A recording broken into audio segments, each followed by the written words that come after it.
Hi, my name is Juka. My name is Jonathan, and this is our Duchenne Muscular Dystrophy Community Project for Phi-Sci 121. Have you guys ever heard of Duchenne Muscular Dystrophy, also known as DMD? DMD is one of the most common genetic disorders today. It is an X-linked recessive disorder affecting 1 in 3,500 boys. Boys are more susceptible to DMD because they only have one X chromosome, whereas the girls have two. This mutation affects the DMD gene, which encodes for dystrophin. The picture above shows a sarcolemma, which is a cell membrane surrounding a muscle cell. As you can see, dystrophin is a protein that connects the inside of the cell to outside of the cell. Without dystrophin, this connection is lost and the muscle function is hindered. One of the problems with DMD is that there is a delay in diagnosis. Generally, the first symptoms of DMD occur with walking and endurance, which can be detected around 5 years of age. They need the assistance of a wheelchair by their teens, and as they get older, they become more reliant on ventilators. Although there is extensive research on therapies for DMD, there is currently no definitive cure. Thus, improvements for patients' quality of life must also be studied.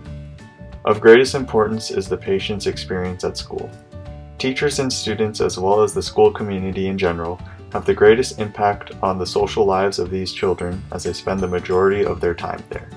We will be going over how teachers, PE instructors, and the school community can best optimize the environment for DMD students. Most importantly, the classroom should be clean. Students with DMD have very weak immune function due to the corticosteroid supplementation. This means that they must be kept out of school when there is an influenza or cold outbreak. Weakened muscles for respiration makes it even more difficult to cough. The decreased ability to cough may cause a simple cold to progress rapidly into pneumonia. Always remember to wash hands and stay germ-free. Furthermore, objects on the floor may increase the likelihood of tripping or may inhibit the students from easily maneuvering through the classroom if they are assisted by wheelchairs. In terms of academics, it is extremely important to plan activities in which DMD students do not feel left out, perhaps encouraging less physically strenuous activities. Allocating additional time for exams might be necessary as their arm and hand strength may restrict the speed at which they can complete it. Among teachers, those who may need to accommodate the most are physical education instructors. Federal Law No. 94142 states that regardless of handicap, all children are entitled to, quote, a free appropriate public education, end quote. Interestingly, physical education is the only subject specified in the law. Furthermore, several studies on sleep have indicated that boys with DMD experience poor sleep quality more often than healthy children. This sleep disturbance was found to be associated with immobility during the day. It is therefore extremely important for DMD students to participate in PE to improve their quality of life. Therefore, we will now go over some of the strategies PE instructors can incorporate to facilitate healthy physical activity without reaching the point of exhaustion. The most important concept for PE instructors is adaptive physical education. The main takeaways for adaptive education is the maintenance of muscle flexibility and social inclusion. From early stages, it is important that the boy with DMD stretch the leg muscles on a daily basis. Weakened strength with age can cause the muscles to tighten and tendons to shorten, which can lead to the lack of mobility. A good way to encourage the student to stretch regularly is to create an illustrated goalbook with sets of stretching exercises. Some of the most important exercises include stretching the Achilles tendon and the hamstrings. However, keep in mind that strength-building exercises must be avoided as they can lead to increased damage and weakening of the muscles. Swimming is a great activity. Because the student with DMD will not have to fight against gravity, a lot of weight will be lifted off of him. This anti-gravity and buoyant effect further lessens the stress on the joints, allowing him to increase mobility with decreased pain. It may be beneficial to have the water slightly warm, as that can direct the arteries from the heart away from the visceral organs and toward musculature and skin. Furthermore, swimming has been shown to improve pulmonary ability. Socially, it can be entertaining for the student as he does not have to constantly be worrying about maintaining balance as he would have on land. Some activities that DMD students may be able to participate in without feeling left out are scooterboarding and wheelchair soccer. Many kids, regardless of if they have DMD or not, love scooterboarding. If the scooterboarding can be attached, using two for a student with DMD is best so that he can rest his legs on one of them. Other kids can take turns pushing or pulling the student with DMD, allowing him to participate at all times. If the student is assisted by a wheelchair, he should still not be left out.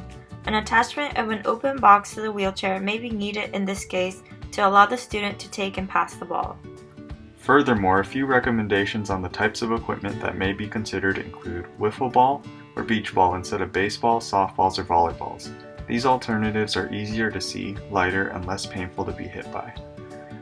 Using a batting tee will also be helpful for the student by allowing him to swing at his own pace. The bat should be made of light plastic or foam to avoid possible injury. If ambulatory, easy rope is a good way to encourage the students to participate in jump rope activities. Because the middle of the jump rope is cut out, the student does not have to time his jump, which may be delayed due to muscle weakness, instead allowing him to jump whenever. This will still allow for the same increase in heart rate without the increased muscle strain that is inevitable with timed jump rope. For the community, it is most important to assist the DMD student's needs and to treat him as an equal rather than different. One of the main ways in which equality can be achieved is the correct use of phrases. Phrases with negative connotation must be avoided and converted to phrases with a positive connotation, such as suffers from to diagnosed with, terrible, debilitating to progressive muscle disorder, afflicted with to affected by, wheelchair bound or confined to a wheelchair to need the assistance of a wheelchair, and disease to disorder and condition. In addition, support from friends and significant others appears to have helped the patient psychologically adjust throughout their disorder over time. A 2014 study by Fujino et al. Interviewed 7 patients with DMD to better understand the experience of the patients through learning about and facing the disorder. They found that one patient claimed the most difficult time came when he transitioned to using a wheelchair, which was in elementary school. He was bullied during that time. He recalled thinking, "They would not have bullied me if I didn't have the disease. Why did I get this disease?" Interestingly, the study found that all patients that they interviewed, quote, had never discussed their concern about the disease with their parents or other family members, end quote. The reasons for this included, no point in thinking about it. The disease didn't bother me, and I did not want to worry my parents. This study further showed that the patient's worry and fear elevated with the transition to wheelchair or respirator. These worries and fears include how others may view them due to their condition. The community is thus of vital importance to improving the quality of life of these patients. The bottom line is to treat these patients with respect and kindness as you would with any other person. Although no cure is currently available for DMD, patients' lives can be significantly improved with a caring, supportive system. This concludes our presentation on Duchenne Muscular Dystrophy for teachers, PE instructors, and the community. Thank you for watching, and we hope you spread this knowledge to those around you.